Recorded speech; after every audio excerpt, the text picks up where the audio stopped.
miedo y posibilidades. Hola y bienvenidos a Rosy Investiga. Soy Rosy, y en esta serie vamos a sumergirnos en el lado más oscuro de la naturaleza humana. Prepárense para conocer la historia de cómo la maldad puede esconderse detrás de la fachada más normal. Hoy, empezamos una serie escalofriante, El asesino del lado. ¿Qué pasa cuando la sonrisa del vecino oculta a un depredador?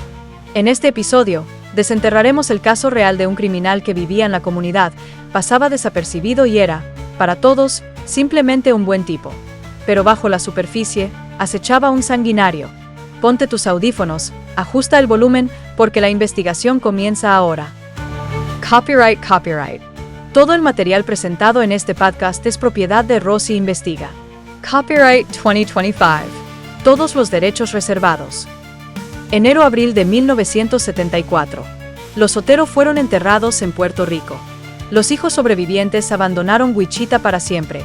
Encontraron un hogar con una familia en Albuquerque.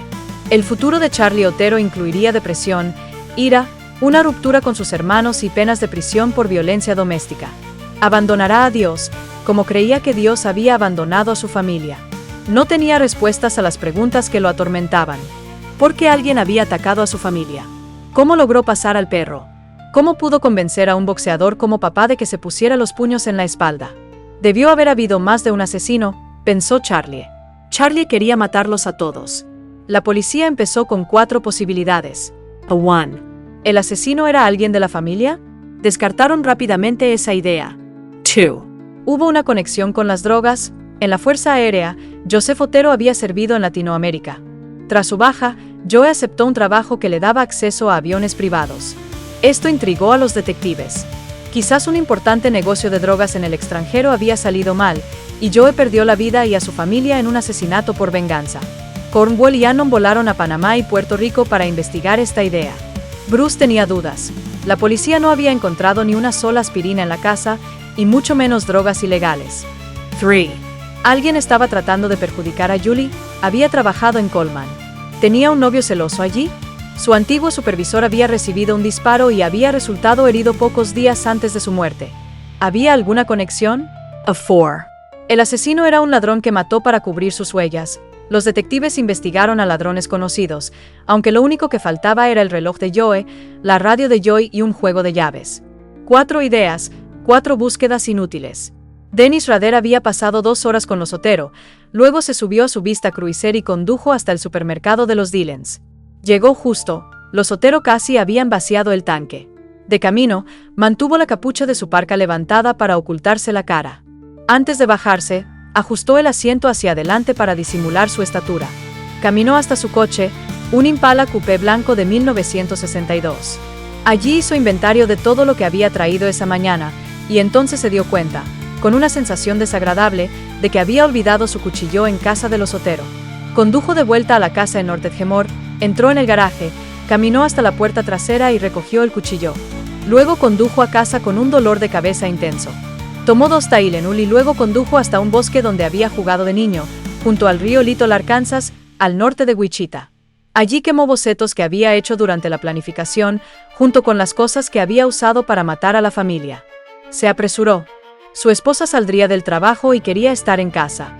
Tras los asesinatos, los habitantes de Wichita que nunca habían cerrado con llave lo hicieron. Algunos compraron armas y sistemas de alarma. Chicos como Steve y Rebecca Massey volvían a casa del instituto todos los días con una nueva rutina. Rebecca se sentaba en el coche. Steve entraba en casa con un bate de béisbol y revisaba cada habitación, cada armario y el teléfono antes de dejar entrar a su hermana. Niños más pequeños como Tim Relp, estudiante de 7º grado, vivieron con miedo durante años, preguntándose si sus familias podrían ser atacadas. La ruta que sus padres usaban para llevarlos a él y a sus hermanos a la escuela los llevaba por las mismas calles que usaban los Otero. El capitán de homicidios Charlie Stewart comenzó a dormir cerca de su puerta principal. Lindy Kelly, ex detective de homicidios, estaba tan enojado por lo que había escuchado de su mejor amigo, el sargento Joe Thomas, que violó su regla de nunca asustar a sus hijos con historias sobre el trabajo. Le contó a su hija de 13 años, Laura, sobre las huellas de una silla en la alfombra. El hombre se sentó y vio al niño forcejear, dijo Kelly.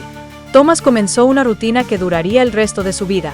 Todas las mañanas, al recoger el águila, llevaba un tope de puerta, una pesada barra de metal que le serviría para destrozar a golpes al asesino de los Otero si algún día decidía visitarlo.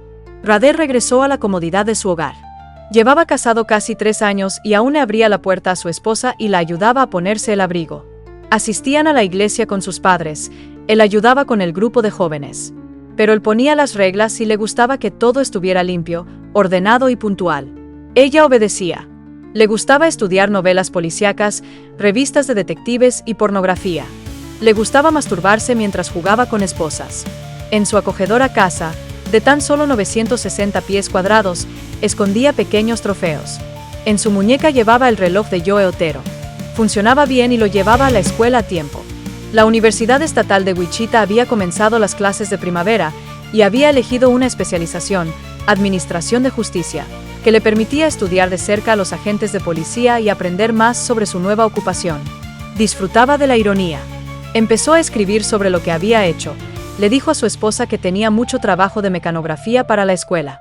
Escribió que Joe Otero había pensado al principio que su intrusión era una broma pesada. Escribió lo que Josié le había dicho justo antes de ahorcarla. Lo anotó todo, lo terminó el 3 de febrero de 1974 y lo archivó en una carpeta para poder leerlo cuando quisiera. Firmó el documento como Betka, atar, torturar, matar. Sabía que había hecho cosas que podrían haberlo atrapado. Había dejado su cuchillo. Se había dejado ver. No había previsto al perro. Había dado por sentado que el padre se había ido. Había entrado en un lugar con demasiada gente. Decidió hacerlo mejor la próxima vez. Y debe haber una próxima vez. Había disfrutado su tiempo con la chica. Y con esto cerramos el escalofriante capítulo de El asesino del lado. Gracias por investigar conmigo. Si te atreves a seguir el rastro, no te pierdas el próximo episodio, donde revelaremos la doble vida del asesino y los errores de la policía que permitieron que siguiera operando. Suscríbete a Rosy Investiga en tu plataforma favorita para que no te pierdas ni un solo detalle de este caso. Nos vemos en el próximo episodio.